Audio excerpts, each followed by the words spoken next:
sebagai dosen ilmu politik di UI, saya akan melihat dari kacamata perspektif ilmu politik. Tentu saja apa itu sih terorisme itu apa, radikalisme itu apa, dan terorisme itu siapa? Karena dalam ilmu politik ada dua, ada yang disebut state terrorism, ada non-state terrorism. Refers to apa? To act of terrorist which is state against another state or against its own citizen. Jadi ada teroris yang negara dan ada teroris yang non-negara. Ya, jadi kalau yang tadi dibicarakan oleh Pak Sutioso itu non-state terrorism. Walaupun kita tidak tahu apakah state terrorism involved on that issue. Karena di dalam konteks ini terorisme tidak terbatas pada yang tadi dikatakan, oh tidak bisa di level global, ya sudah kita masuk ke level domestik. Jadi itu satu. Apa itu? Ya, jadi kalau kita bicara tentang tindakan kekerasan atau ancaman kekerasan yang menyebabkan suasana teror atau rasa takut secara meluas. Nah, pada saat yang sama sebetulnya kalau kita lihat di dalam konteks ini banyak sekali gitu di dalam politik ya begitulah. Nah, makanya kalau kita bicara tentang public policy itu bahkan membunuh, itu hard power-nya itu ya, hard policy, hard power itu sampai melakukan pembunuhan, teror dan sebagainya itu bagian di dalam konteks kalau kita menganalisa tentang state terrorism atau public policy. Lower policy-nya apa? Lower policy itu dialog, kemudian bicara. Jadi kadang-kadang kalau ada yang bicara, oh itu high politics sebetulnya sampai pada level yang menggunakan kekerasan. Makanya semua negara punya tentara, punya kekuatan-kekuatan itu. Nah, apakah itu digunakan untuk melindungi kedaulatan bangsa itu, melindungi citizennya, atau justru kemudian kita bicara ke sana. Radikalisme apa? Nah, to radik ya sebetulnya itu mendasar. Tapi kalau kita lihat dalam politik itu sebetulnya gerakan-gerakan radikalisme dari partai kiri di Inggris. Ya, yang ingin ada perubahan, yang ingin partai kiri itu masuk di dalam partisipasi politik, tapi sekarang sudah dipakai macam-macam di dalam konteks itu. Nanti konsep reformasi, konsep macam-macam ya itu juga kita lihat di dalam konteks itu. Nah, kalau kita balik lagi ke Indonesia, rentetannya sebenarnya banyak. Ya, kalau kita lihat gerakan-gerakan dulu persoalan HAM dan keumatan ya, ada tadi disebutkan JAD ya oleh Pak Sutioso, tapi ada gerakan Islam Jamaah, masih ingat nggak dulu Ali Murtopo pada era Soeharto dengan isu utama antara lain baiat, kelompok eksklusif dan sebagainya. Kemudian ada NII, ada Komando Jihad gitu ya, dengan tema-tema syariat Islam versus di Pancasila. Tapi di situ masih ada ekstrim kiri, ekstrim kanan. Nah ini yang berbeda hari ini, kirinya nggak pernah dibahas, selalu cuma kanan kayak gitu ya. Dulu selalu ekstrim kiri, ekstrim kanan. Zaman Soeharto itu Kika kayak gitu ya. Ekstrim kiri, ekstrim kanan. Nah, kemudian Gavatar gitu yang waktu itu rame dengan doktrin hijrah Kalimantan nih isu. Nah, hilang gitu ya. NII hilang, ini hilang. Nah, sekarang setelah 9/11 ya dengan Glasnost Perestroika, kalau pakai Huntington dengan third wave democratization, isunya beda lagi. Terorisme, war on terror. Pada saat 9/11 itu pidatonya Bush mengatakan bahwa semua negara yang tidak mau perang dengan terorisme maka negara itu akan dikatakan teror sendiri. Termasuk Presiden Indonesia waktu itu dipanggil ke Washington juga. Nah ini teman-teman yang di Washington tolong dong cari testimoni Hillary Clinton dan Dubes Amerika untuk PBB di Kongres. Bagaimana pernyataan-pernyataan Amerika terlibat di dalam pembiayaan Al-Qaeda, bukan di Al-Qaeda Mujahidin ya, yang di Afghanistan, dan pembiayaan ISIS. Ya, dana bahkan Clinton mengatakan, Hillary waktu itu mengatakan bahwa kita yang membiayai ISIS, ISIL dan sebagainya. Di dalam konteks lagi-lagi perang ini, kalau ini antar negara ya, di dalam yang kemudian melibatkan perang Irak waktu itu sampai ada 500 ribuan anak-anak. Ini pernyataan dari dokter dari Kanada. Waktu itu saya masih di Australia. Itu ada 500 ribuan anak-anak yang menjadi collateral damage.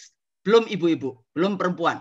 Jadi di dalam konteks perang, di dalam konteks kekerasan, yang seperti itu, perempuan dan anak-anak biasanya menjadi collateral damage, menjadi korban. Korbannya kalau laki-laki itu dibunuh, mati. Kalau perempuan di-torture. Ya, jadi di-torture, diperkosa. Kalau kita lihat bagaimana perang di Bosnia dan sebagainya ya, di Palestina, apa yang terjadi hari ini. Nah, persoalannya selalu korbannya umat Islam, nanti apa namanya yang tadi dikatakan KTP-nya tertinggal, KTP-nya ditaruh, KTP-nya Islam, kemudian kayak gitu ya. Sebenarnya apa yang terjadi?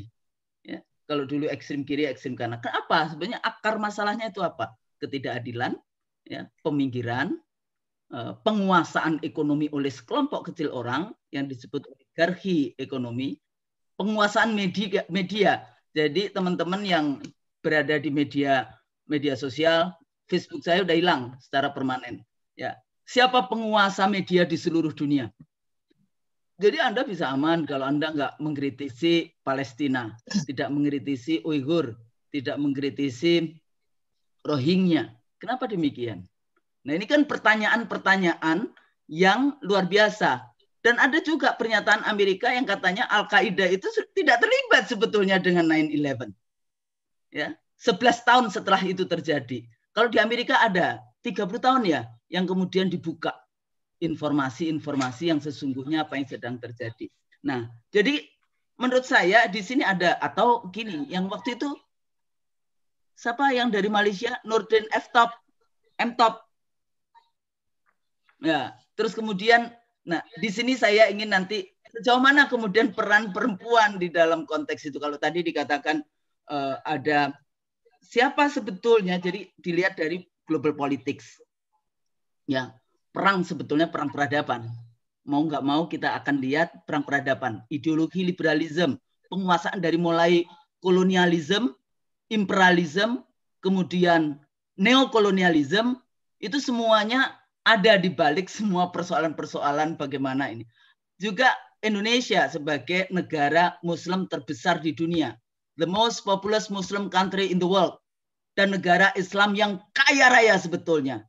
Tapi orang Islamnya miskin. Jadi kalau miskin, kalau dalam Islam kan seringkali kalau Anda miskin, Anda dekat dengan kekufuran. Ya, jadi hati-hati. Makanya kenapa orang Islam harus kaya tuh. Ya, supaya sedekahnya banyak, zakatnya banyak, dan sebagainya. Apalagi kita mau Ramadan ya. Itu dilipat gandakan itu. Jangan terlalu pelit dengan kekayaannya. Karena nanti mati cuma 4 meter kain kafan. Ya, 2 meter tanah. Jadi nggak usah terlalu ini. Jadi apa yang harus dilakukan? Ya, dalam domestik banyak ketidakadilan. Persoalannya mau diselesaikan nggak? Itu pertanyaan saya selalu kalau saya bicara. Mau di kepolisian, mau dengan teman-teman tentara, mau dengan pejaten, saya selalu, ini mau diselesaikan nggak? Ada nggak niat menyelesaikan? Kalau tadi luar biasa kalau Pak Sutioso mau terus-menerus Pak, terus-menerus diajak istana di dalam menyelesaikan. Kenapa? Saya nggak tahu persoalannya. Yang dianggap tadi teroris mati. Narasinya siapa? Oh ada kok Bu penelitian yang mantan teroris di penjara atau sudah bebas. Di dalam rezim apa? Dia mendapatkan tekanan atau dia bebas benar-benar merdeka. Ya. Makanya agak susah kayak gitu. Atau kemudian kena ditembak kayak misalnya kasus bom Bali kalau tadi disebutkan ya. Nah ini jadi persoalan, siapa yang mendominasi narasi? Karena narasi ini akhirnya kita, pertanyaannya, do we really trust? Benar ini apa yang terjadi? Atau ya sudah benar, sami'na wa ta'na. Tapi secara ilmiah kita nggak bisa kalau sami'na wa ta'na. Kita harus cover both side misalnya di dalam konteks media. Nah, media dikuasai oleh siapa? Narasi media oleh siapa? Nah ini juga perlu mendapatkan perhatian di dalam kalau kita mau menganalisis. Ya terutama negara ya. Kalau negara mau melihat seperti itu semua variabel ditaruh di atas meja. Supaya kalau ingin menyelesaikan, kita masuk langsung ke akar persoalan. Jadi agak sulit untuk bicara. Oh iya ini perempuan, kenapa bisa masuk ke Mabes misalnya. Terus kemudian masuk Mabesnya lewat mana? Pintu depan, pintu belakang. Kenapa tidak di stop waktu baru mau masuk? Kalau tadi dikatakan, oh ya mungkin dia mengatakan dia PNS, tapi kan masuk ke apalagi Mabes Polri ya, yang sekarang ini lembaga yang terkuat di Republik kita hari ini dalam konteks politik gitu ya, sampai ada yang melesetkan NKRI, Negara Kepolisian Republik Indonesia, kayak gitu kan. Kenapa sampai bisa masuk di situ? Nah itu kan pertanyaan-pertanyaan yang rakyat butuhkan jawaban-jawaban yang jujur. Kita kan ini di sini bicara jujur supaya kita bisa menyelesaikan masalah ini dengan lebih baik. Nah, media juga demikian, dikuasai oleh siapa? Media konvensional sudah bukan umat lagi gitu ya, sehingga narasinya menjadi narasi seperti full information. Makanya kenapa muncul media-media sosial media. Tapi sosial media baru Anda bicara ya dengan 3 huruf aja, ada HRS misalnya, Anda dihilangkan nanti ya WA grupnya dan sebagainya, atau dimasukkan ke ITE. Terus sekarang juga yang tadi dikatakan, apakah ada hubungannya dengan ini? Oh alam, saya sendiri juga nggak bisa menjawab semuanya. Tapi saya bisa memiliki pertanyaan-pertanyaan yang mari kita jawab bersama-sama. Ekonomi udah tahu, 1% penduduk Republik ini menguasai 49% kekayaan. 72% tanah dikuasai oleh 1% penduduk. Pertanyaannya, apakah Anda yang menguasai kekayaan itu? Apalagi dengan model politik, ya liberalisme, market, ya pasar kayak gitu ya. Penguasaan ekonomi itu sumber dari ketidakadilan. Belum lagi penguasaan sumber daya alam, kebijakan-kebijakan yang sangat meminggirkan, terutama meminggirkan kekuatan-kekuatan Islam kayak gitu ya, Pancasila versus Islam versus Pancasila. Tahu-tahu NKRI itu adalah konsepnya dari Natsir dengan Mosi. NKRI-nya tanggal berapa itu? 3 April 57 ya, Mosi Natsir itu. Kembali ke NKRI, itu Natsir itu. Kalau Anda baca lagi dialognya Natsir, karena Natsir maunya persatuan Indonesia dengan Negara Kesatuan Republik Indonesia. Tapi hari ini, dan kalau kita bicara tentang Indonesia, kita kembali lagi dekrit itu pun juga rohnya itu mengambil dari Jakarta Charter. Ya, itu ada di dalam dekrit itu tertulis itu tentang berdasarkan Jakarta Charter. Nah, oleh karena itu ini juga ada ditambah lagi ketakutan terhadap kekuatan Islam yang kemudian terus-menerus dipropagandakan, mengganti Pancasila, perlu lah disinilah hegemoni politik, ekonomi, dan kekuatan-kekuatan politik tidak hanya domestik tapi juga internasional, karena bagi saya tetap saja akan ada yang namanya perang peradaban ya, kalau kita ngomongin perang, atau kontestasi peradaban Yahudi, Nasrani, Islam, mau nggak mau Anda baca bukunya Clash of Civilization-nya Huntington sebagai think tank ya, jadi dari Washington Foreign Policy Administration. Nah, jadi apakah ini bagian dari proyek-proyek pemusnahan umat Islam misalnya, sehingga ada perang biopolitik, ada macam-macam di dalam konteks politik bisa dilihat dari berbagai macam perspektif. Perang saudara dulu Soekarno, pribumi dihilangkan, Gus Dur dengan multiculturalism, SBY dengan terorisme, hari ini dengan radikalisme. Nah, cuma kalau saya melihat terorisme maupun radikalisme, jadi dulu kan Bush dari Partai Republik, ini kalian-kalian yang dari Amerika itu Washington Policy Administration, ya itu salah satunya War on Terror, itu Partai Republik, pindah kepada Partai Demokrat, Obama, diubah kebijakannya namanya Counter Violence Extremism dengan proyeknya deradikalisasi. Makanya pertanyaan saya, siapa yang dapat proyek deradikalisasi? Semua Muslim. Muhammadiyah zamannya Din Samsudin tidak mau menerima itu. Sebelum orang Kristen juga dapat, orang Hindu juga dapat, orang agama-agama lain juga dapat. Kenapa hanya Islam? Artinya sudah ada mindset di dalam konteks itu yang harus dideradikalisasi adalah kelompok Islam. Nah ini pertanyaan-pertanyaan yang terus-menerus sampai hari ini, penelitian-penelitian ada banyak mencoba untuk penelitian. Ya kalau saya baca, kok tega ya bawa perempuan dan anak-anak kayak gitu. Jahat sekali, iya jahat sekali. Tapi pertanyaannya, terus siapa peternaknya? Siapa kakak pembinanya? Kan sekarang ada terminologi baru nih, kakak pembina. Siapa kakak pembinanya? Nah itu yang hari ini kita tidak bisa mengungkap dengan baik kayak gitu ya. Karena apa? Ya karena sulit gitu. Hanya Allah mungkin nanti yang akan membuka semua di dalam pengadilan ilahi. Ya, jadi gimana? Kepentingan siapa? Nah ini juga karena dalam politik itu selalu ngomong kepentingan siapa ini? Anda cek di situ. Siapa yang paling diuntungkan dengan isu itu? Siapa yang paling dirugikan dengan isu itu? Dan kalau Ustadz tadi Dayat ngomongnya, jihad itu bukan fi jalan tamrin, tapi jihad itu fi sabilillah. Jihad bukan fi Mabes Polri, tapi dalam konteks yang jihad yang bunuh-bunuh itu. Kalau jihad bisa di mana saja kan, kita belajar itu juga jihad, ya. Sekolah lagi itu juga jihad. Jihad, bekerja menjadi pegawai negeri yang jujur, jihad, tidak korupsi juga jihad di dalam konteks itu. Nah, balik lagi, bagaimana caranya supaya versi narasinya tidak tunggal.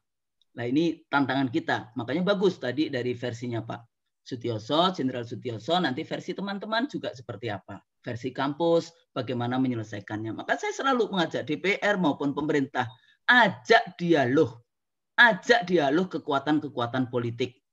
Ada kekuatan Islam, ya ada Muhammadiyah, ada NU, ada gereja, ada interfaith dialogue yang seringkali diusahakan oleh Din Samsudin sampai hari ini. Punya kelompok untuk interfaith dialogue. Itu salah satu solusinya. Ya. Terus yang kemudian lagi bangun gitu ya dialog antara negara, jadi rezim yang berkuasa atau istana kayak gitu ya dengan citizens-nya. Jangan cuma tuduh-tuduh saja dalam konteks itu. Cari akar masalahnya apa? Ketidakadilan, ya, patriarki. Ini juga patriarki ada nih sekarang. Apakah perempuan ini ngikut atau anak-anak ngikut itu karena dia sendiri percaya atau karena ada ideologi patriarki yang memaksa dia di dalam konteks itu? Wallahu alam. Kalau dari penelitian-penelitian, oh iya dia ada mungkin suaminya, mungkin pacarnya, mungkin gurunya, mungkin nggak tahu bagaimana. Nah ini perlu terus-menerus dikembangkan penelitian-penelitian yang di situ. Nah, terus karena perspektif Islam yang tadi saya katakan, nggak ada Islam biasanya rahmatan lil alamin di dalam konteks itu. Jadi so what? Pertanyaan utamanya, mau menyelesaikan nggak? Nah itu satu.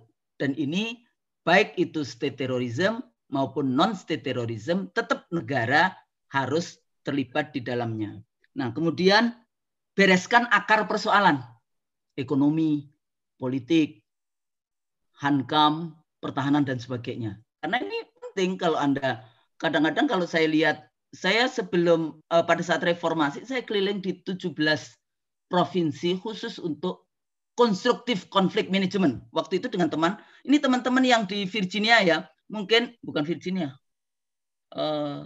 Kalau di John Hopkins itu apa? Di mana? Nah itu waktu itu dengan ini, Virginia atau John Hopkins ini ya, dengan teman yang dia conflict resolution. Jadi waktu itu saya dengan dia, John Davis namanya, kita keliling tuh di 17 provinsi di Indonesia untuk konstruktif conflict management.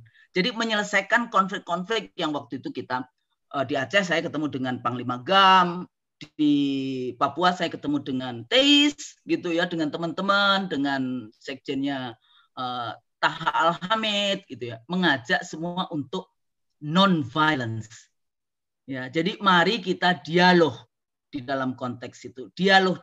Baik itu yang disebut first track diplomasi negara yang akan melakukannya maupun second track. Second track itu people to people.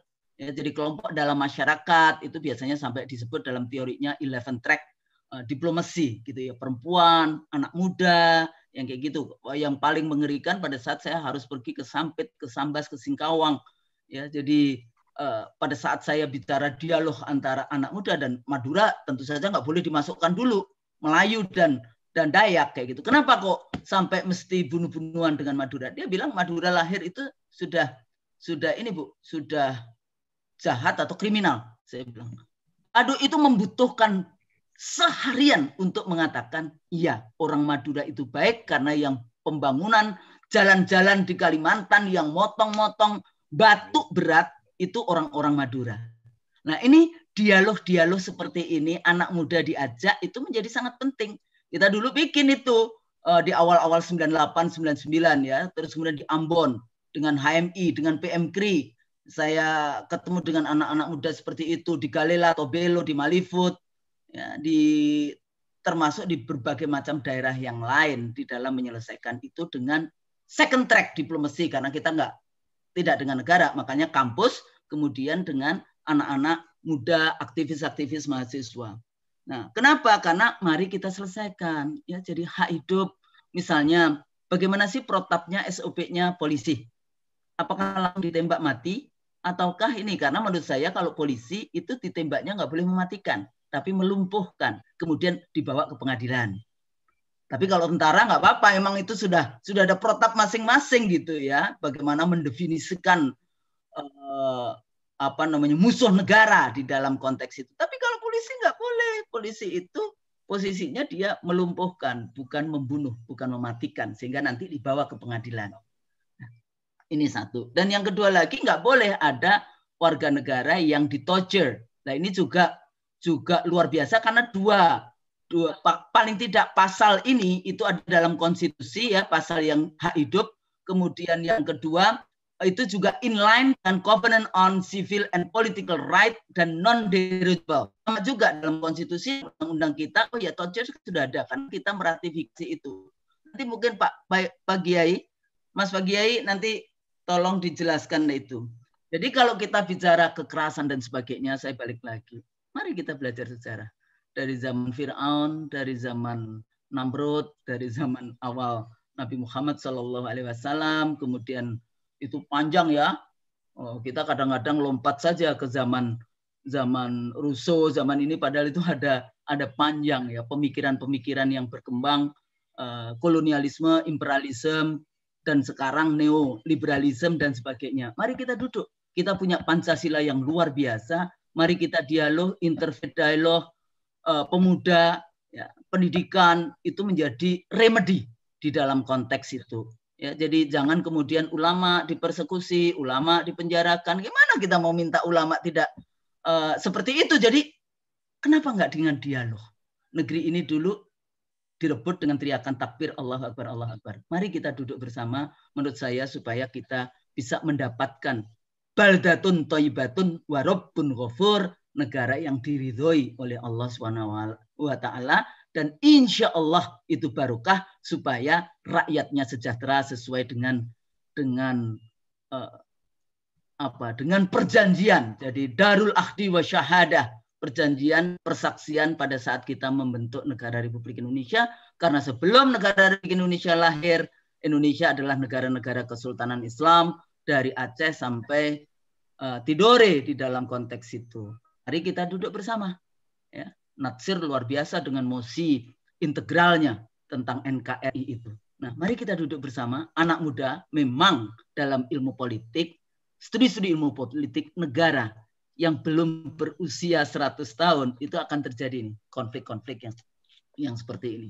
Nanti kalau sudah 100 tahun, dia ambil itu konfliknya, konvensi perangnya di luar. Kayak Amerika kan nggak, perangnya tidak di dalam Amerika. Dia bikin perang di Irak, bikin perang di Middle East, nanti bikin perang di Amerika Latin yang kayak gitu. Dia perangnya nggak di dalam negeri karena dia sudah lewat dari konflik-konflik internal yang seperti itu. Tapi kita nggak mau seperti itu. Mari kita menjadi rahmatan lil alamin, tidak hanya bagi rakyat Indonesia tapi juga bangsa-bangsa di dunia ini.